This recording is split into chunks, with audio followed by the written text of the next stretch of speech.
15-year-olds. Well, you've come to the right place then. Well, anything you want to say to them will be fine. But this was a real wedding, right? I mean, this was not just staged. This was the actual thing. You didn't recreate it later or anything. Yeah, this was it. This was it. This was performed by a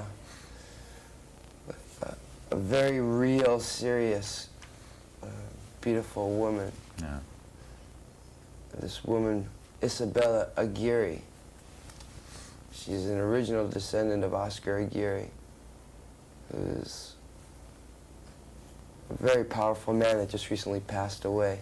Powerful in what way? In the Santeria religion? Psychic, things like that. He was like, he had seminars with Uri Geller, yeah. psychic seminars, and you know, metaphysical, and you know, just that kind of a man. Yeah. Very well respected in his part of the world. Mm-hmm. He died, but I'm not trying to say it's a good thing that he died, but see, when she prayed for Casey and myself, what she did was she's asking her father to help us out. Oh. It's kind of a romantic notion. That's nice. Yeah. Yeah. Have you felt his guidance since then, or? Well, let me see. What I get out of it is, you know, I feel a little bit less fearful. It's actually stupidity because I blindly believe that there is a chance somebody's going to help me, so I just go for it. Help you with what? Do you feel you need aid in some way? Yeah, man. A lot of vicious people out there. Which, There's a lot of work to do, too. yeah.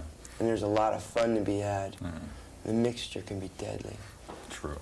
But you're loved and respected now, aren't you? Yeah, but that can be deadly, too. You can be loved to death. Well, you're not in danger of being loved to death, are you? I was last night. Well, we won't go into that. Let's talk about Ice-T. Let's talk about Ice-T. I think you may be the guy who changed Ice-T's life. All he listens to now is like thrash and metal and stuff. Are you? Really? That's what he told us last time we saw him. He's cool. How did you meet him? I just, the first time I met him was actually just, saw him at some club. Oh, no, it was at Funkadelic. Mm-hmm. I just saw him. He said, yeah, man, I saw your video at Warner Brothers, and I like it. I said, that's funny. I don't know who the fuck you are. You did? No. So that's cool, because I think he's really, Yeah. I like what he does. I like his attitude. And his manager, ironically, managed my band before Jane's Addiction. Really? George. Except we were going nowhere. He did a better job with Ice-T, you're saying? No, George actually, he had a job. He couldn't really pay full attention. Yeah. So the sequence in the film is, where was this done, you and Ice-T? Where we record, which is over at Bobby's. It's called Bobby's? Mates. Bobby's place. We just invited him down.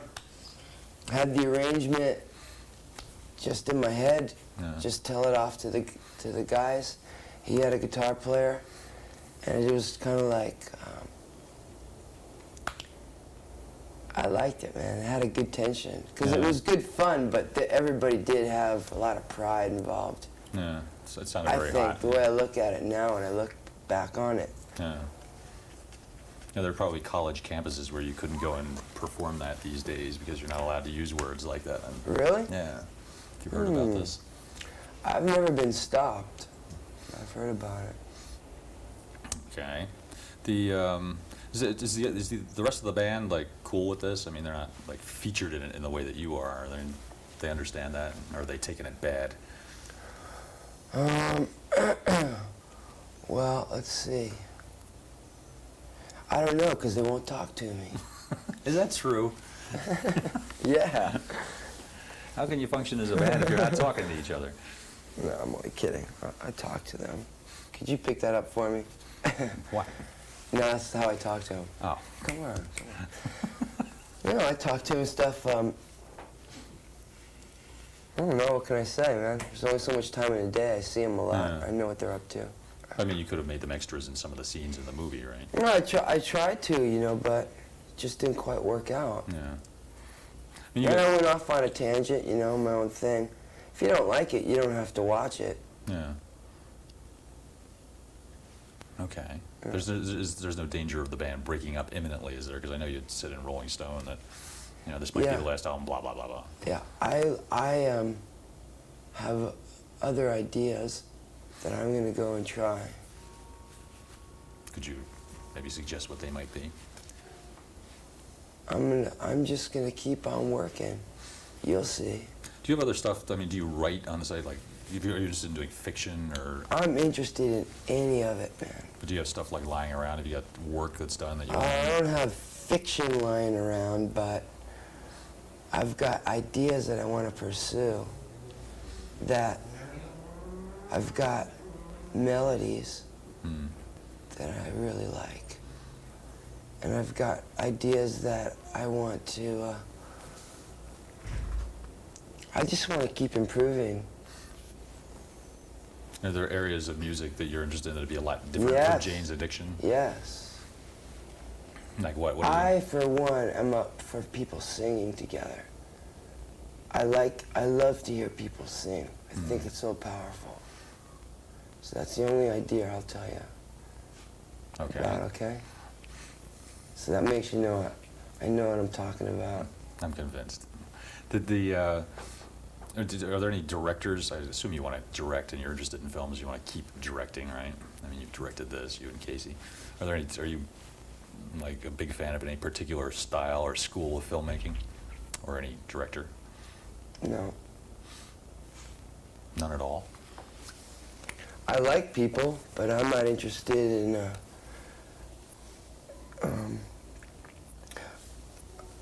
I'm not like so hot on anybody's heels so much as I have ideas that I just want to do. Yeah. It's funny, they don't require as much money as it costs to drop like one bomb in a Rambo movie. Yeah. It's really weird. Yeah. But I've got ideas I want to do. I just want to do them. Just things that I just really feel are going to feel good to me when I do them. Projects I want to work on, areas I want to be, people I want to associate with. Are you happiest working at this level that you're working at? Like, is it easier to do tape or 16 millimeter as opposed to doing a really expensive movie where you need 500 people to do each shot? I respect so much to see something, you know, like The Last Emperor or Empire of the Sun. I mean, maybe one day, you know, if I'm 60 years old and I've learned that much about film, because I do a lot of things, you know, so I tend to do things on a very quick level. Yeah. You know what I mean? Get in and get out, and use the easiest tools. Keep it pretty simple. Yeah. But I do respect people that can make those massive movies and make